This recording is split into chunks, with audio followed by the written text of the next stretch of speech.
Next is Nirandara Padavyakya written by Jejada. Nothing is known about his life except that he is presumed to be from Kashmir. Some mention Mahajanupati as his teacher, while others identify his teacher as Vagbhata. Nirandara Padavyakya by Jejada is the most popular commentary on Charaka Samhita after Charakanyasa by Bhattar Harishchandra. It was written in the 6th century AD and only a few sections of the work are still available.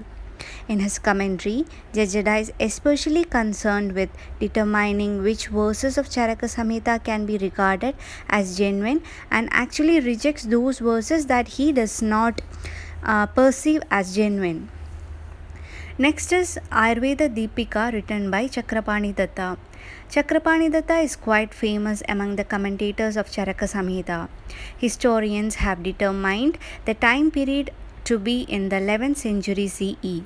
Chakrapani Datta was born in village of Mayureshwar in Varendra region. Presently it is in West Bengal. He was the son of Narayan Datta, the head of the kitchen of Nayapala, the king of Gauda. Naradatta, a courtier of the king, was Chakrapani's spiritual guide. Indeed, his work on his commentaries of both Charaka and Sushruta Samhita earned him the honorifics as Charaka Chaturanana and Sushruta Sahasranayana. His commentary is called Ayurveda Deepika and is one of the few that is still available in its complete form. In his opinion, the text is devoted to Kaya Chikitsa or the internal medicine. He does not admit blood as a dosha and expresses doubt regarding the relationship between Pitta and Agni. He mentions the concepts of Sthayi and Asthayi Dhatu, gave limited role to Samprapti, and made an important remark regarding the clay-like color of feces in obstructive jaundice. He was the opinion that animals may be killed if required for the preservation of health or the curing of disease. Chakrapani's philosophical views were aligned with Nyaya, Vaisheshika and Sankhya Darshana. He did not accept Yukti as a separate pramana like Charaka did. Next is Shivadas Sen wrote the commentary called Tattva Chandrika or Tattva Pradipika in the 15th century CE. Again, the full text is not available. He was the son of Anandasena, hailed from a famous Vaidya family of Bengal. Anandasena was the physician of Barbara Shah, king of Gauda. Shivadas Sen was trained in Ayurveda and other sciences by his father, to whom he repeatedly refers in the Sutrasthana of Charaka Samhita, and was a devotee of Lord Vishnu. Next is Gangadhara Roy wrote the commentary Jalpa Kalpa Taru. He was the son of Bhavani Prasad Roy.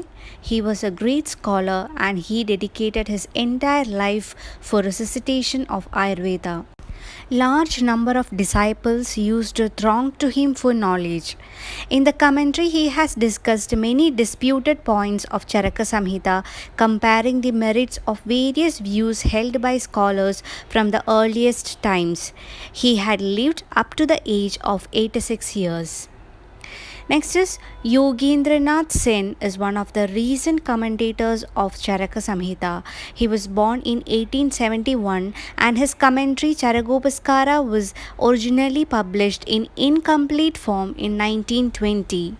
He studied Ayurveda under his father, who was a disciple of Gangadhara, and eventually became one of the foremost Ayurvedic physicians in India.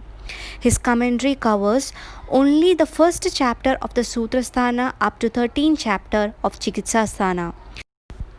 Unlike many of the other commentaries, it was written in simple Sanskrit and it follows Charaka word by word. He also agrees with the writing of Chakrapani Datta and Gangadhara. Next is Charaka Pradipika.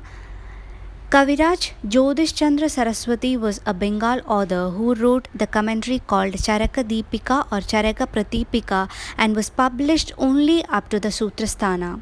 Some of the best pearls of these commentaries can be found in the last two volumes of P.V. Sharma's English translation of Charaka Samhita. The problem which we face presently is that unavailability of literature, and lack of knowledge tradition. Among these commentaries, only Chakrapani Tika, that is Ayurveda Deepika, edited by late Yadavji Trikamji Acharya, is available everywhere to scholars. But other commentaries are not easily available. Either they are unpublished manuscripts category or they are published but not available.